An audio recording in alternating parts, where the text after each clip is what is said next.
ఫైనల్గా మా ఫ్రిడ్జ్ అయితే వేరే వాళ్ళకి ఇస్తున్నాము. దాదాపు 14-15 సంవత్సరాలు అవుతుంది ఈ ఫ్రిడ్జ్ అయితే తీసుకొని. ఇంకా ఫ్రిడ్జ్ తోటి చాలా విసిగిపోయాము. ఎందుకంటే ఆ ఫుల్గా ఐస్ కట్టిపోతుంది.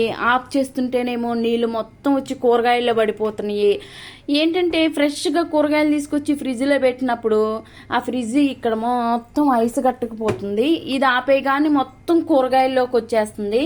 ఇలా నేను చాలా నెలల నుంచి ఇబ్బంది పడుతూనే ఉన్నాను. ఎన్ని నెలలు అంటే ఈ ఫ్రిడ్జ్లో పెట్టిన తిని తిని ఇప్పటికి కూడా జలుబులు దగ్గులు అయితే అస్సలు తగ్గట్లేదు. అసలే ఇది శీతాకాలము, ఇంకా అస్సలు తగ్గట్లేదు. మొన్నటి దాకా ఇంట్లో ఫీవర్లతో బాధపడ్డాము.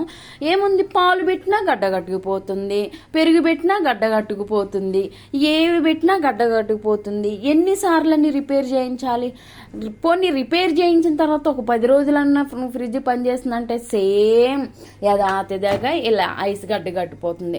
ఇప్పటికి దాదాపు నేను వచ్చిన తర్వాత 5-6 సార్లు రిపేర్ చేయించారు. ఒక్కసారి కూడా ఒక్క 10 రోజులు కూడా గడ్డ కట్టుకోకుండా నార్మల్గా ఉండలేదు. రోజు గడ్డ కట్టుతానే ఉంది. ఆ గడ్డగట్టిని ఏమో చల్లారిన తర్వాత తిన్నా కానీ వాటి వలన ఏమో దగ్గులు జలుబులు అయితే అస్సలు తగ్గట్లేదు.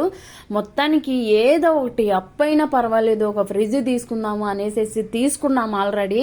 ఈ ఫ్రిడ్జ్ అయితే ఈరోజు మా పని మనిషికి అయితే ఇస్తున్నాను. ఆమె కావాలని అడిగింది. సరేలే తీసుకోమ్మా అనేసి ఇస్తున్నాను. అంటే ఊరకనేమి ఇట్లేదండి, ఆమె పనిచేసింది నేను నెల జీతం ఇస్తాను కాబట్టి ఆ నెల జీతం అయితే కట్ చేసుకొని ఇస్తాను అని చెప్పాను. సరేనా అని నేను సందేహం. ఈరోజు ఆదివారం కదా, ఈరోజు ఇంట్లో ఉన్నామన్నమాట. ఇంక ఈ ఫ్రిడ్జ్ అయితే ఇస్తున్నాను. నేను ఆఖరిగా ఈ ఫ్రిడ్జ్ని అయితే చూసుకుంటున్నాను. So fridge tour full video కూడా ఇక్కడ పెట్టాను. నచ్చితే లైక్ చేయండి. ఇన్ని సంవత్సరాలని ఈ ఫ్రిడ్జ్ని రన్ చేయటం కరెక్టేనా అనేది కూడా కామెంట్స్లో తెలపండి.